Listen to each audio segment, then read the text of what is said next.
నా పేరు దండు వినోద్. తెలంగాణ రాజ్యాధికార పార్టీ రాజన్న సిరిసిల్ల జిల్లా అధ్యక్షునిగా పనిచేస్తున్నాను. ఇప్పుడు నేను నిన్న ఏదైతే నా నా నా విషయంలో నాకు సంబంధించి ఒక ప్రెస్ నోట్ రిలీజ్ అయ్యి ఆ ప్రెస్లో నాకు సంబంధించి నేను ఎవరినో డబ్బులు అడిగినట్టు ఏదైతే మొత్తం క్రియేట్ చేసి ఆ ప్రెస్ నోట్ రిలీజ్ చేయబడిందో దానికి సంబంధించి తెలంగాణ రాజన్న సిరిసిల్ల జిల్లా ప్రజానికానికి మరీ ముఖ్యంగా రైతాంగానికి బాధ్యతాయుతంగా వారికి నా యొక్క వివరణ ఇవ్వాలన్న ఒక ఉద్దేశం కొద్దీ ఈరోజు ప్రెస్ ముందుకు రావడం జరిగింది. నేను గత కొన్ని రోజులుగా రాజన్న సిరిసిల్ల జిల్లాలో రైస్ మిల్లర్లు అంటే రైతులు తమ చెమటను రక్తంగా మార్చి వడ్లను తీసుకొని వచ్చి విక్రయించే క్రమంలో రైస్ మిల్లర్లు అందరూ కలిసి వాళ్ళకు రకరకాల పేర్లతో దోపిడీ చేస్తున్నారని చెప్పి వాళ్ళు 2024-25 వానాకాలం పంటకు సంబంధించి సిఎంఆర్ బియ్యాన్ని ప్రభుత్వానికి కొన్ని కోట్లలో చెల్లించాల్సి ఉందని చెప్పి దానిలో ఒక rice mill VRR rice mill అని ఏదైతే ఉందో బీజేపీ జిల్లా ఉపాధ్యక్షులు బండ మల్లేశం గారి కుటుంబానికి సంబంధించిందని చెప్పి వారు 4 కోట్ల వరకు పెండింగ్ ఉన్నారని చెప్పి గత కొన్ని రోజులుగా సిరీస్ ఆఫ్ ఈవెంట్స్ కింద ఒక 2-3 సార్లు ఒకసారి ప్రెస్ నోట్ రిలీజ్ చేయడం జరిగింది. ఒకరోజు మీడియా ముందుకు వచ్చి మాట్లాడడం జరిగింది. ఇట్లా అన్ని చేసుకుంటూ రావడం జరిగింది. రీసెంట్గా ఒక 4-5 రోజుల క్రితం ఏమైందనంటే దానికి సంబంధించి మీడియా ముందుకు తీసుకొచ్చి మీడియా ముందుకు రిలీజ్ చేసిన ఏమని అనంటే ఒకవేళ రైతుల పక్షాన మేము తెలంగాణ రాజ్యాధికార పార్టీ పోరాటం చేస్తుంది కాబట్టి మీరు ఒకవేళ రైతుల పైన ప్రేమనే ఉంటే ప్రభుత్వానికి ఒకవేళ చిత్తశుద్ధి ఉంటే ప్రభుత్వం వాళ్ళు దోసుకున్నటువంటి డబ్బులు అంటే సిఎంఆర్ బియ్యాన్ని బియ్యం రూపంలో కానీ చెల్లించాలి, లేదు అంటే వాళ్ళ ఆస్తులను జప్తు చేసి వాళ్ళపైన కేసులు చేయాలని చెప్పి ప్రభుత్వాన్ని డిమాండ్ చేసి వెమ్లవాడలో ఉన్నటువంటి నా యొక్క పార్టీ ఆఫీసులో నేను ఒక మీడియా సమావేశం ఏర్పాటు చేయడం జరిగింది. దానిలో ఇంకొక విషయం ఏం మెన్షన్ చేసినానంటే ఒకవేళ మీరు ఎట్లాంటి చర్యలు తీసుకోకపోతే తొందరలోనే నిరాహార దీక్ష చేస్తామని చెప్పి మెన్షన్ చేసిన దాన్ని ఆ నిరాహార దీక్ష అనేది మెన్షన్ చేయగానే విఆర్ఆర్ రైస్ మిల్ మీదకి నిరాహార దీక్ష చేసిన తర్వాత నా రైస్ మిల్లు మీదకి ఎక్కడైతే అధికారులు వచ్చి నన్ను సీజ్ చేసి నా భార్య పేరు మీద యజమానురాలుగా ఉన్నటువంటి రైస్ మిల్లు సీజ్ చేస్తారు కావచ్చు, నా భార్య జైలు పోతుంది కావచ్చు, నా పైన పీడీ యాక్ట్ పడుతుందన్న ఒక భయంతో బండ మల్లేశం గారు ఏం చేశారంటే ఒక కుట్ర పన్నారు. ఆ కుట్రలో భాగంగానే నీలం గురువయ్య అనే ఒక వ్యక్తిని ముందుకు తీసుకొచ్చి నాకు ఒక ఆమెతో నాకు ఎఫ్ఐఆర్ ఉన్నది, నాకు రకరకాల ఇబ్బందులు ఉన్నాయి, ఆ ఇబ్బందుల నుంచి బయటపడేయాలంటే మీ అన్నవాళ్ళ దగ్గరికి నన్ను తీసుకుపోవాలి అది అని అన్నాడు. అన్నాక నేను ఏమంటే వాళ్ళతో ఎట్లాంటి చర్చలు జరగలేదు. ఆయనతో మాట్లాడుతున్న క్రమంలో నన్ను ఒక వెహికల్ కూడా నన్ను వెంబడించింది. PG-230006 అనేది ఒక వెహికల్ వెంబడించింది. అవన్నీ నేను గమనించి అక్కడ నుంచి తప్పించుకొని గంగాధరకు వెళ్ళడం జరిగింది. ఆ రోజు జరిగిందన్న గంగాధరకు వెళ్ళి రిటర్న్ వచ్చి నా రూమ్లో పడుకున్న తర్వాత ఇద్దరు సివిల్ డ్రెస్లో వచ్చి మేము పోలీసులం అని చెప్పి అలా ఇద్దరం ఉన్నాం. మా రూమ్లో ఇద్దరం ఉన్నప్పుడు సివిల్ డ్రెస్లో ఇద్దరు పోలీసులు వచ్చి నన్ను ఒక్కనే ఫస్ట్ పట్టుకొని పోయేటప్పుడు రకరకాల బెదిరింపులకు గురి చేసిన తర్వాత మళ్ళీ నా రూమ్లో నా తమ్ముడు అజయ్ ఉండే అజయ్ని తీసుకొని వచ్చారు. మా ఇద్దరిని తీసుకొని వచ్చిన తర్వాత నాకు తెలియకుండానే అజయ్ని తీసుకొని వెళ్ళి మీ అన్న డబ్బులు ఇక్కడ ఈ సెల్ఫ్లో డబ్బులు పెట్టిండట తీసుకుతుందా అని చెప్పి తోలుకపోయారు. ఆయన నాకు తెలియదు అవంతా తెలియకుండా తీసుకొని వెళ్ళి ఆ సెల్ఫ్లో డబ్బులు ఉన్నాయని చెప్పి వాళ్ళే చూపించి సెల్ఫ్ ఎక్కడుందని చూపించి ఈయనను ముట్టమని చెప్పి ఈయనను పట్టుకోమని చెప్పి మళ్ళీ ఆ డబ్బులు తీసుకొని వచ్చి ఆడ పెట్టి అంటే మా స్టేషన్ దగ్గర పెట్టి ఇవన్నీ నీ దగ్గరనే జరిగినాయని చెప్పి నేను వెళ్ళే కంటే ముందే ఎఫ్ఐఆర్ అన్ని రెడీ చేసుకొని పెట్టేసి పిటిషన్లే కాదు ఎఫ్ఐఆర్లు కూడా రెడీ చేసుకొని నేను వెళ్ళిన తర్వాత ఇక 50,000 ఇంట్లోనే దొరికినాయి అన్నారు. అది ఎంతవరకు న్యాయం అన్యాయం అనేది తర్వాత కోర్టులు నిర్ణయిస్తాయని చెప్పి నేను సైలెంట్గా ఉండడం జరిగింది. తర్వాత ఇది జరిగిన తర్వాతనే వాళ్ళు రిమాండ్ విధిస్తామన్న ఉద్దేశం కొద్ది రిమాండ్కు కోర్టు పంపించారు. కోర్టు దగ్గరికి వెళ్ళిన తర్వాత గౌరవ జడ్జి గారు ఏం చేశారంటే దీన్ని రిమాండ్ పంపించాల్సిన అవసరం లేదని చెప్పి అక్కడనే బెయిల్ మంజూరు చేసి బయట విడుదల చేయడం జరిగింది నన్ను. అయితే ఇక్కడ జరిగిన తప్పులు ఇవన్నీ నన్ను చిన్న భయాలు పెట్టి చిన్న కేసులు పెట్టి ఏదో చేస్తాం మభ్య పెడతామని చెప్పి భయపడతామని చెప్పి మీరు అనుకుంటున్నారు కావచ్చు. కానీ నేను భయపడే పార్టీలో పనిచేస్తలేను, భయపడే నాయకుని దగ్గర పనిచేస్తలే. కేసులు పెడితే భయపడతాం అనుకుంటే అది ఇక మీ యొక్క చిల్లర వేషాలకు తార్పం వస్తుంది తప్ప మేము కేసులు పెడితే ఎట్లాంటి భయానికి గురయ్యేది లేదు.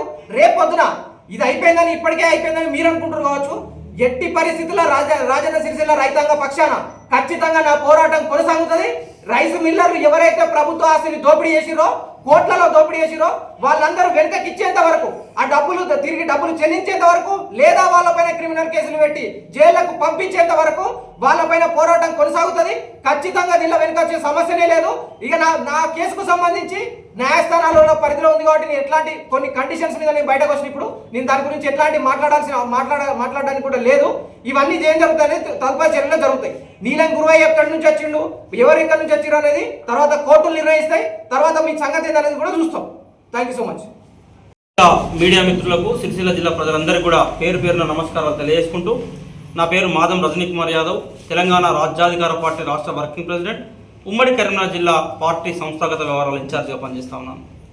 నిన్న వేములవాడ పట్టణంలో మా పార్టీకి సంబంధించి సిరిసిల్ల జిల్లా అధ్యక్షుడిగా ఉన్నటువంటి దండు వినోద్ పైన ఒక అక్రమ కేసు నమోదైంది. అసలు అక్రమ కేసు ఎందుకు నమోదైంది, దాని వెనకాల ఎవరు వ్యక్తులు ఉన్నారు, ఈ అన్ని అంశాలకు సంబంధించి తెలంగాణ రాజ్యాధికార పార్టీ ఆరాధించినటువంటి క్రమంలో ఆశ్చర్యపోయేటువంటి విషయాలు వెలుగులోకి వచ్చాయి. అసలు ఎవడు ఈ పిటిషనర్ అని చూస్తే, పిటిషనర్ ఎవడు అని అంటే నీలం గురువయ్య అనేటువంటి ఒక వ్యక్తి. అసలు నీలం గురువయ్య అనేటువంటి వ్యక్తి పిటిషన్ చేయడానికి ప్రధాన కారణం ఏంటి అని మేము ఆరాధించినప్పుడు, కరెక్టు 15 రోజుల క్రితం ఈ నీలం గురువయ్య అనేటువంటి ఒక వ్యక్తి కట్టరాంపూర్ కరీంనగర్లో ఉండేటువంటి ఒక వివాహిత మహిళతో అక్రమ సంబంధం ఉన్నటువంటి నేపథ్యం. 2013వ సంవత్సరం నుంచి ఆ మహిళతో సహజీవనం చేసి 1,50,00,000 రూపాయలకు పైగా ఆ మహిళ దగ్గర డబ్బులు తీసుకున్నాడు అనేది ఆ మహిళ యొక్క ఆరోపణ. సో ఈ క్రమంలో ఆ మహిళ వేములవాడ పట్టణ పోలీసులను ఆశ్రయించినటువంటి క్రమంలో వేములవాడ పట్టణ ఎస్ఐగా ఉన్నటువంటి శ్రీనివాస్ అనేటువంటి వ్యక్తి ఆ మహిళను పోలీస్ స్టేషన్లో బంధించి, నీపై హానీ ట్రాప్ కేసులు పెడతామని బెదిరించి, నీపై బ్రోతల కేసులు పెడతామని బెదిరించి, ఆమెపై బలవంతంగా ఒక ఒప్పంద పత్రం ఎస్ఐ శ్రీనివాస్, నీలం గురువయ్య యొక్క అన్న నీలం అంజయ్య ప్రభుత్వ ఉపాధ్యాయుడు, అదేవిధంగా మరొక 2 వ్యక్తులు నీలం ప్రభాకర్ అనేటువంటి వ్యక్తి, పోగుల సీన్ అనేటువంటి వ్యక్తులు, ఈ 4 వ్యక్తులు నన్ను హనీ ట్రాప్ కేసులు పెడతాం, నీ పైన బ్రోతల కేసులు పెడతామని బెదిరించి ఒక దొంగ అగ్రిమెంట్ పత్రం రాసిచ్చారన్న. ఆ 1,50,00,000 రూపాయలు నేను ఇతర వ్యక్తుల వద్ద అప్పులు తీసుకొని వీరికి ఇవ్వడం వల్ల తిరిగి అప్పులు ఇచ్చినటువంటి వ్యక్తులు నా ఇంటిపై దాడి చేసేటువంటి పరిస్థితి ఉన్నది. ప్రస్తుతం నాకు పెళ్ళైన కొడుకున్నాడు, నా పెళ్ళైన కూతురు ఉన్నది, వాళ్ళ ఇద్దరు కూడా నన్ను ఇంట్లో నుంచి బయటికి వెళ్ళగొట్టిర్రు. సో నేను ఇక ఈ సమాజంలో బ్రతికే పరిస్థితిలో లేను, దయచేసి నన్ను కాపాడండి అంటూ 15 రోజుల క్రితం తీన్మార్ మల్లన్న గారి కార్యాలయం, ఎమ్మెల్సీ కార్యాలయం క్యూన్యూస్ ఆఫీస్కి రావడం జరిగింది. సో ఈ క్రమంలో ఈ నీలం గురువయ్య అనేటువంటి వ్యక్తి ఎక్కడ ఉంటాడు అనే విషయం మామని అడిగినప్పుడు, వేములవాడ పట్టణంలో ఉంటాడు, రియల్ ఎస్టేట్ వ్యాపారం చేస్తాడు, గడిచినటువంటి మున్సిపల్ ఎన్నికలలో కాంగ్రెస్ పార్టీ నుంచి తన భార్యను కౌన్సిలర్ అభ్యర్థిగా నిలబెట్టిండు, క్రషర్లో దందా చేస్తాడు వీడు అని చెప్పేసి అని ఆ మహిళ ఇచ్చినటువంటి వివరాల ఆధారంగా స్థానికంగా ఉండేటువంటి మా నాయకత్వానికి, మా పార్టీ వ్యవస్థాపక అధ్యక్షులు మల్లన్న గారు ఈ నీలం గురువయ్యకు సంబంధించిన వ్యవహారంలో ఈ మహిళ చేస్తున్న ఆరోపణలు ఎంతవరకు నిజం, అసలు నిజంగా వీడు చేస్తున్న వ్యాపారాలు ఏంది, ఈ అమ్మాయిని నిజంగానే మోసం చేశాడా, సహజీవనం జరిగిందా, పోలీస్ స్టేషన్లో సెటిల్మెంట్ జరిగిందా, అసలు ఏం జరిగిందన్న దాని విషయంలో విచారణ చేయమని వారిని ఆదేశించిన మాట వాస్తవం. సో ఈ క్రమంలో వారి విచారణ కొనసాగుతున్నటువంటి క్రమంలో భయాందోళనకు గురైనటువంటి గురువయ్య, ఎందుకంటే 1,50,00,000 రూపాయలు గురువయ్య అనే వ్యక్తి ఈ మహిళ దగ్గర తీసుకున్నది నిజాలు అని మా విచారణలో తేలినాయి. ఆమెకు 35 లక్షల రూపాయలు మాత్రమే ఇచ్చి ఇంకా 1,20,00,000 రూపాయలు ఎగ్గొట్టేటువంటి క్రమంలో వేములవాడ పట్టణ ఎస్ఐ శ్రీనివాస్తో పాటు ఆయన అన్న అయినటువంటి అంజయ్య, వాళ్ళ తమ్ముడైనటువంటి నీలం ప్రభాకర్, వీళ్ళందరి పాత్ర ఉన్నట్టుగా మా విచారణలో తేలింది. ఈ క్రమంలో నిన్నటి రోజున ఆమెతో కలిసి మా దగ్గర ఉన్నటువంటి ఆధారాలతో వెళ్ళి అధికార యంత్రాంగాన్ని కలిసి ఆ మహిళకు న్యాయం చేయమని చెప్పేసి అని చేసేటువంటి పనిలో మా జిల్లా టీం ఉన్నది. సో రేపు వెళ్ళి వీళ్ళు జిల్లా అధికార యంత్రాంగాన్ని కలవబోతా ఉన్నారు, ఆధారాలు ఇవ్వబోతున్నారు అనే విషయాన్ని తెలుసుకున్నటువంటి గురువయ్య ఆ మహిళను బెదిరించడం కోసం, ఈ మహిళను కాంప్రమైజ్ చేయడానికి వాళ్ళు డబ్బులు డిమాండ్ చేశారన్నట్టు ఒక పిటిషన్ ఇవ్వడం, ఎక్కడ ఆ పిటిషన్ సంబంధించిన దానిలో లేదా వాళ్ళు మాట్లాడినటువంటి దానిలో వినోద్తో ఎక్కడ నేరుగా మాట్లాడినటువంటి ఆడియోలు లేవు, ఎక్కడ డబ్బులు డిమాండ్ చేసిన ఆడియోలు లేవు. కానీ వీడు ఆ మహిళతో గడిపినటువంటి వ్యవహారాల్లో నీ వర్షన్ ఏందని తెలుసుకున్న మాట నిజం. సో దానికి సంబంధించిన ప్రతి ఆడియో పోలీస్ డిపార్ట్మెంట్ వద్ద ఉన్నది. సో ఈ క్రమంలో భయభ్రాంతులకు గురైనటువంటి ఆ వ్యక్తి వీళ్ళు డబ్బులు డిమాండ్ చేస్తున్నారని ఒక పిటిషన్ ఇప్పించి పోలీసుల ద్వారా ఒక 50,000 రూపాయలు ఆయనే పంపించి మా పార్టీ పైన తప్పుడు కేసులు నమోదు చేసే ప్రయత్నం చేశారు.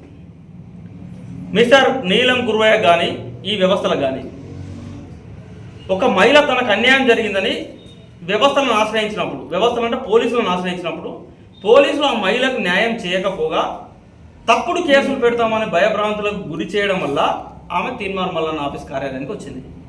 ఈ పోలీస్ వ్యవస్థ ఆ మహిళకు న్యాయం చేసి ఉంటే ఆమె మా ఆఫీస్ రావాల్సిన అవసరం ఏముంటుంది? అసలు ఆ విచారణ చేయాల్సిన అవసరం మా వినోద్కి ఏముంటుంది? మీరు న్యాయం చేయరు. ఒకవేళ ఆ అమ్మాయికి అన్యాయం జరిగింది, ఆమె పక్షాన్ని నిలబడాలని ప్రయత్నం చేసిన వాళ్ళపైన తప్పుడు కేసులు పెడతాం అని కనుక మీరు అనుకుంటే ఈ తప్పుడు కేసులకు తెలంగాణ రాజ్యాధికార పార్టీ భయపడదు. బాధిత మహిళ పక్షాన ఇంకా రెట్టించిన ఉత్సాహంతో కొట్లాడతాం. ఆ అమ్మాయికి న్యాయం చేసేంత వరకు, ఆ మహిళకు న్యాయం చేసేంత వరకు, తప్పు చేసినటువంటి నిందితులకు శిక్షలు పడేంత వరకు కూడా వినోద్ నేతృత్వంలో ఉన్నటువంటి మా టీం ఖచ్చితంగా ఫైట్ చేస్తుంది. సో మిస్టర్ నీలం గురువయ్య, ఇప్పుడు నీతో ఆట స్టార్ట్ అయింది. నిన్ను బరాబర్ నీకు సంబంధించినటువంటి ఎపిసోడ్లు అన్నీ కూడా ధారావాహికగా రేపు సీరియల్గా రాబోతా ఉన్నాయి. నీ అరాచకాలు, నీకు ఎంతమంది మహిళలతో అక్రమ సంబంధాలు ఉన్నాయి, ఏ మహిళతో ఏ లాడ్జ్లో దొరికినావు, ఈ మహిళతో ఎక్కడికెక్కడికి తీసుకెళ్ళినావు, ఇన్క్లూడింగ్ ప్రతి ఒక్క ఆధారం మా దగ్గర ఉన్నది. రేపటి నుంచి నువ్వు దానికి రెడీగా ఉండు. ఇది ఒకటి. రెండవది, ఈ జిల్లాలో ఉన్నటువంటి రైస్ మిల్లర్లు. సో ఈ సందర్భంగా సిరిసిల్ల ప్రజల తరఫున జిల్లాలో ఉన్నటువంటి రైస్ మిల్లర్లకు ఒక సవాల్ చేస్తూ ఉన్నా. నిన్న మీరు వెళ్ళి ఎస్పీ గారిని కలిసి కొంతమంది వ్యక్తులు మమ్మల్ని డబ్బులు డిమాండ్ చేస్తూ ఉన్నారు, మమ్మల్ని బెదిరింపులో గురి చేస్తూ ఉన్నారని ఒక రిప్రజెంటేషన్ ఇచ్చారు. ఐఎమ్ వెరీ హ్యాపీ, చాలా సంతోషం.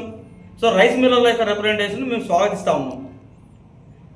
ఈ సిరిసిల్ల ప్రెస్ క్లబ్ నుండి ఈ జిల్లాలో ఉన్నటువంటి రైస్ మిల్లర్లందరికీ కూడా సవాల్ చేస్తూ ఉన్నాం. మీ రిప్రజెంటేషన్ మీద విచారణ జరగాలి. రైస్ మిల్లర్లను డబ్బులు డిమాండ్ చేసినటువంటి వ్యక్తులపైన చట్టపరమైన కఠిన చర్యలు తీసుకోవాలి. మీరు ఎవరెవరికి ఎంతెంత మామూలు ఏ నెలలో పంపించారో లెక్కలన్నీ బయటికి రావాలి. ఖచ్చితంగా రైస్ మిల్లర్లను బెదిరింపులకు గురి చేసినటువంటి వ్యక్తులపైన కఠినమైన చర్యలు తీసుకోవాలని ఈ జిల్లా పోలీస్ యంత్రాంగాన్ని కోరుతా ఉన్నా. ఇక అదే సందర్భంలో మా పార్టీ అధ్యక్షుడు దండు వినోద్ గారు ఈ జిల్లాలో ఉన్నటువంటి రైస్ మిల్లర్లు, ఎస్పెషల్లీ విఆర్ఆర్ రైస్ మిల్లుతో పాటు మిగిలిన రైస్ మిల్లర్లు అందరికీ సవాల్ చేస్తూ ఉన్నాం. మీ రైస్ మిల్లర్ల పైన చట్టబద్ధమైనటువంటి ఏజెన్సీలతో విచారణకు మీరు సిద్ధమా? మీరు ఎటువంటి తప్పులు చేయలేదు, సిఎంఆర్ మిల్లింగ్లలో ఎలాంటి అవకతవకలు జరగలేదు, మీరంతా కూడా నీతిగా నిజాయితీగానే వ్యాపారం చేసిర్రు, ప్రభుత్వ నిబంధనలు లోబడే వ్యాపారం చేసిరని కనుక ఆ విచారణలో తేలితే తెలంగాణ రాజ్యాధికార పార్టీ మీకు బహిరంగంగా క్షమాపణ చెప్తుంది. ఒకవేళ మీరు తప్పులు చేసిరనే విషయం విచారణలో తేలితే ఫస్ట్ మీరు విచారణకు ఒప్పుకోవాలి. తప్పులు చేసిరని మీరు విచారణలో తేలితే మీరు ఏ శిక్షలకు సిద్ధంగా ఉన్నారో చెప్పండి. అంటే ఈ జిల్లాలో ఉన్నటువంటి రైతాంగాన్ని, సామాన్య ప్రజలను, ప్రభుత్వ సొమ్మును, తద్వారా ప్రజల సొమ్మును, కోట్లాది రూపాయల సొమ్ములను అవినీతి చేస్తాం. ఆ బియ్యాన్ని పందికొక్కు లెక్క మేము వేస్తాం. కానీ మీరు ఎవడన్నా ప్రశ్నిస్తే మేము కంప్లైంట్లు చేస్తాం. ఇదా మీరు చెప్పదలుచుకున్నది? బరాబర్ చెప్తున్నాం. ఆ కంప్లైంట్లకు మేము భయపడేది లేదు. మేము విచారణకు సిద్ధంగా ఉన్నాం. మీరు కూడా విచారణకు సిద్ధంగా ఉండండి. సో రైస్ మిల్లర్ల పైన, జిల్లాలో ఉన్నటువంటి అన్ని రైస్ మిల్లర్ల పైన విజిలెన్స్ అండ్ ప్రభుత్వ సంస్థలన్నీ కూడా విచారణ చేపట్టాలి. ఒకవేళ తప్పులు చేసినటువంటి సంస్థలన్నిటిపైన, రైస్ మిల్లులు అన్నిటిపైన వారి ఆస్తులు సీజు చేయాలా, వారిపైన క్రిమినల్ కేసులు నమోదు చేయాలని డిమాండ్ చేస్తూ ఉన్నాం. ఒకవేళ ఎవరైనా వ్యక్తుల మిల్లర్ల వద్ద కనుక డబ్బులు డిమాండ్ చేసినట్లయితే ఆ వ్యక్తులపైన కూడా మీరు క్రిమినల్ కేసులు నమోదు చేయండి, ఆధారాలు బయట పెట్టండి. ఇది మిల్లర్లకు చెప్పాల్సిన విషయం.